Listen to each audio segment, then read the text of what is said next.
আসসালামু আলাইকুম সুপ্রিয় নবম ও দশম শ্রেণীর শিক্ষার্থীরা, এই ভিডিওতে আমরা জীববিজ্ঞান বইয়ের প্রথম অধ্যায় জীবন পাঠ সম্পর্কে আলোচনা করব। চলো শুরু করা যাক। এই অধ্যায় শেষে আমরা যা যা শিখব: জীববিজ্ঞানের ধারণা ব্যাখ্যা করতে পারব, জীববিজ্ঞানের প্রধান শাখাগুলো বর্ণনা করতে পারব, জীবের শ্রেণীবিন্যাসের ধারণা ব্যাখ্যা করতে পারব, জীবের শ্রেণীবিন্যাসের প্রয়োজনীয়তা মূল্যায়ন করতে পারব, জীবের শ্রেণীবিন্যাসকরণ পদ্ধতি বর্ণনা করতে পারব, দ্বিপদ নামকরণের ধারণা ও গুরুত্ব ব্যাখ্যা করতে পারব,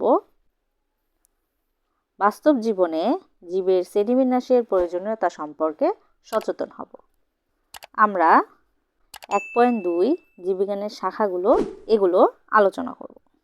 জীবের যে দুটি ধরন আমরা চারপাশে তাকালেই দেখতে পাই সেগুলো হলো উদ্ভিদ এবং প্রাণী। তাই বহুদিন পর্যন্ত জীববিজ্ঞান পাঠের সুবিধার জন্য একে দুটি শাখায় ভাগ করে নেওয়ার প্রচলন ছিল। একটি হচ্ছে উদ্ভিদ বিজ্ঞান এবং অপরটি হচ্ছে প্রাণীবিজ্ঞান। এই রীতি এখনও কিছুটা চালু আছে, যদিও জীববিজ্ঞান আজ এতটাই বিস্তৃতি লাভ করেছে যে শুধু দুটি শাখায় ভাগ করে এখন এর পাঠ আর চলবে না। এমন অনেক জীব আছে যা উদ্ভিদ এবং প্রাণী কোনোটিই নয়, যেমন ব্যাকটেরিয়া, ছত্রাক। আবার যখন প্রাণী, উদ্ভিদ, ব্যাকটেরিয়া, ছত্রাক, ভাইরাস প্রভৃতি কোনো সাধারণ বৈশিষ্ট্যকে একসাথে বিশ্লেষণ করা দরকার হয়, তখন আর জীবের ধরনভিত্তিক শাখা লাগোসই হয় না।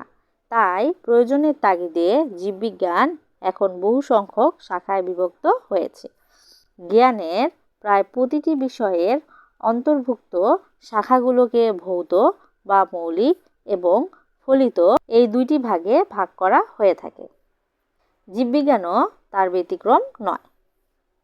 ভৌত শাখা বলতে সেসব শাখা বোঝানো হয় যেখানে তার তাত্ত্বিক ভিত্তি অনুসন্ধান করাটা প্রয়োগ সংক্রান্ত দিকের তুলনায় বেশি গুরুত্ব পায়, আর যেখানে প্রয়োগটাই বড় সেটা হচ্ছে ফলিত শাখা। 1.2.1 ভৌত জীববিজ্ঞান। ভৌত জীববিজ্ঞান শাখার তত্ত্বীয় বিষয় নিয়ে আলোচনা করা হয়ে থাকে। এতে সাধারণত নিচে উল্লেখিত বিষয়গুলো আলোচনা করা হয়: অঙ্গসংস্থান, মরফোলজি। মরফোলজিতে কি বলেছে? মরফোলজিতে বলেছে জীবের সার্বিক অঙ্গসংস্থানিক বা গঠন বর্ণনা এ শাখার আলোচ্য বিষয়। দেহের বাহ্যিক বর্ণনার বিষয়কে বহি অঙ্গসংস্থান এবং দেহের অভ্যন্তরীণ বর্ণনাকে অন্ত অঙ্গসংস্থান বা ইন্টারনাল মরফোলজি বলা হয়। এখানে আমরা দেখতে পেলাম যে বাইরের বাহ্যিক বর্ণনার বিষয় অর্থাৎ বহি অঙ্গসংস্থান, বাইরের যে অঙ্গপ্রত্যঙ্গ রয়েছে এগুলোকে বহি অঙ্গসংস্থান এবং ভেতরের যে অঙ্গ রয়েছে সেগুলোকে অন্ত অঙ্গসংস্থান বলা হয়। শ্রেণীবিন্যাসবিদ্যা বা টেক্সোনমি। শ্রেণীবিন্যাসবিদ্যা বা টেক্সোনমিতে জীবের শ্রেণীবিন্যাস এবং তার রীতিনীতিগুলো আলোচনা করা হয়। শরীরবিদ্যা, ফিজিওলজি। ফিজিওলজি শাখায় জীবের অঙ্গপ্রত্যঙ্গের জৈব রাসায়নিক কার্যাবলী যেমন শোষণ, রেচন, সালোক সংশ্লেষণ ইত্যাদি আলোচনা করা হয়।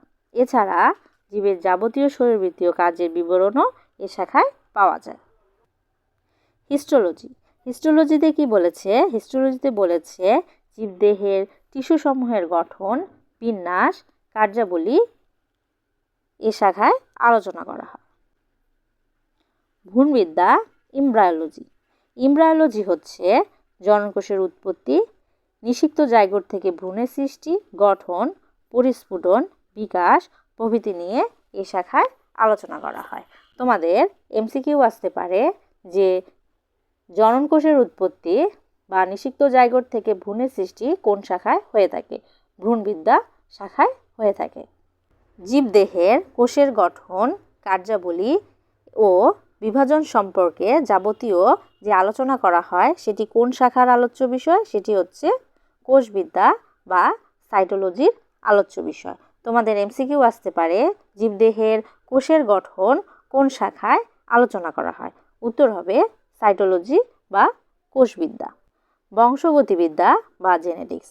বংশগতিবিদ্যা বা জেনেটিক্সে জিন এবং জীবের বংশগতির ধারা সম্পর্কে আলোচনা করা হয়। যদি এমসিকিউ এভাবে আসে, জিন বা জীবের বংশগতির ধারা কোন শাখায় আলোচনা করা হয়? সেটি হবে জেনেটিক্সে। বিবর্তনবিদ্যা, ইভলিউশন।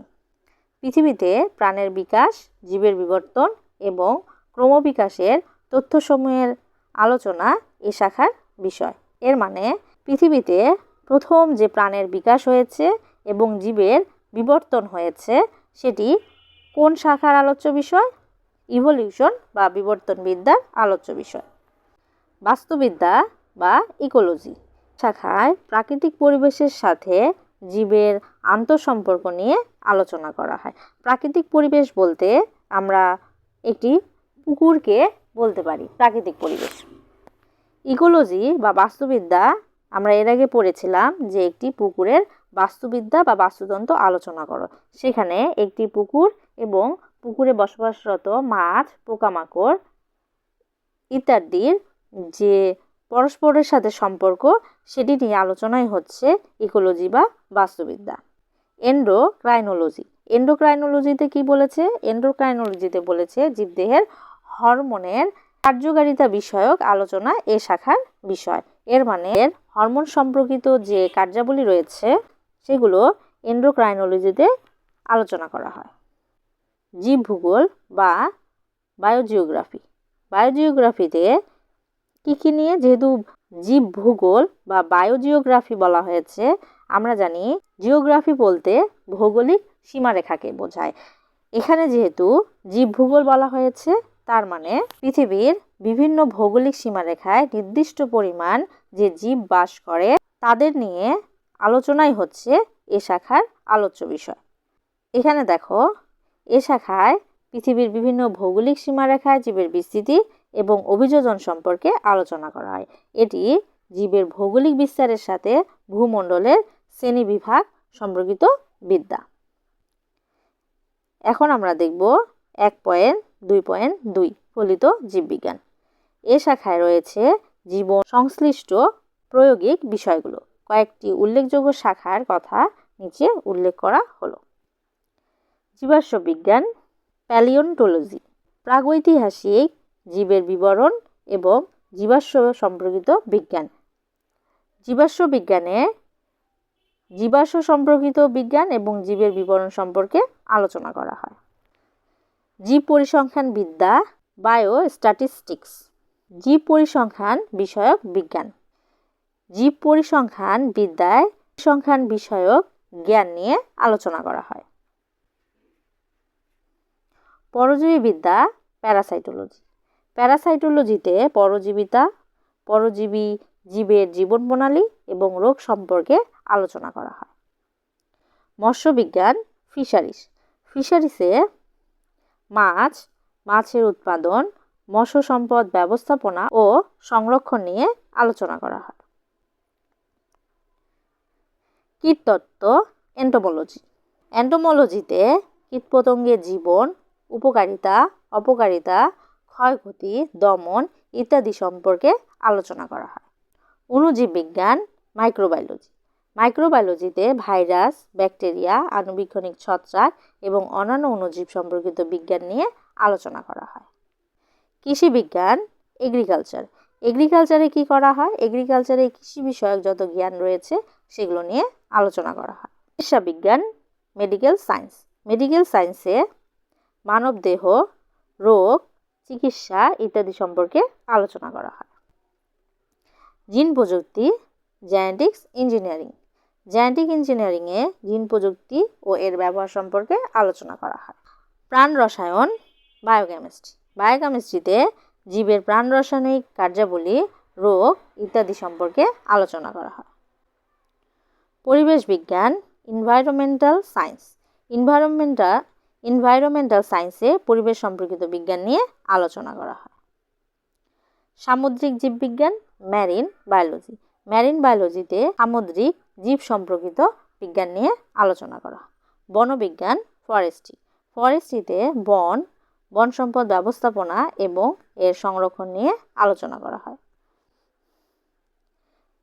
জীব প্রযুক্তি, বায়োটেকনোলজি। বায়োটেকনোলজিতে মানব এবং পরিবেশের কল্যাণে জীবের ব্যবহারের প্রযুক্তি সম্পর্কিত বিজ্ঞান নিয়ে আলোচনা করা হয়। ফার্মেসি। ফার্মেসিতে ওষুধ শিল্প এবং প্রযুক্তি বিষয়ক বিজ্ঞান নিয়ে আলোচনা করা হয়। বন্য প্রাণীবিদ্যা বা ওয়াইল্ড লাইফে বন্যপ্রাণী বিষয়ক বিজ্ঞান নিয়ে আলোচনা করা হয়। বায়ো ইনফরমেটিক্সে কম্পিউটার প্রযুক্তি নির্ভর জীববিজ্ঞান ভিত্তিক তথ্য যেমন ক্যান্সার বিশ্লেষণ বিষয়ক বিজ্ঞান নিয়ে আলোচনা করা হয়। এখানে একটি একক কাজ দেওয়া রয়েছে। দেখো এখানে 6টি চিত্র দেওয়া রয়েছে। চিত্রটি কি বলেছে যে নিচের চিত্রটি দেখে কোনটি জীববিজ্ঞানের কোন শাখার অন্তর্ভুক্ত এটির একটি তালিকা তৈরি করে শ্রেণীতে উপস্থাপন করো। এখানে দেখো একটি ফসিলের চিত্র দেওয়া আছে, এটি হবে জীবাশ্ম বিদ্যা। তারপর দেখো একটি মাকড়সার চিত্র দেওয়া আছে। মাকড়সা যেহেতু ইনসেক্ট, তার মানে এটি মাকড়সা হচ্ছে কীটতত্ত্ব বা এন্টোমোলজি। 3 নং চিত্রে দেখো, 3 নং চিত্রে কতগুলো গাছ বা একটি বনের চিত্র দেওয়া হয়েছে, এটি হচ্ছে বনবিজ্ঞান বা ফরেস্ট্রি।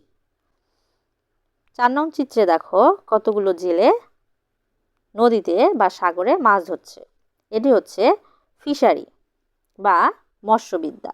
5 নং চিত্রে দেখো কতগুলো টিস্যু একত্রে সজ্জিত অবস্থায় রয়েছে, এটি হচ্ছে হিস্টোলজি। 6 নং চিত্রে দেখো কতগুলো কৃষক মাঠে কাজ করছে বা ধান কাটছে, এটি হচ্ছে এগ্রিকালচার বা কৃষিবিদ্যা। 6টি চিত্রে আমরা 6টি শাখা সম্পর্কে দেখলাম। আজকে এ পর্যন্তই, দেখা হবে পরবর্তী ক্লাসে। আল্লাহ হাফেজ।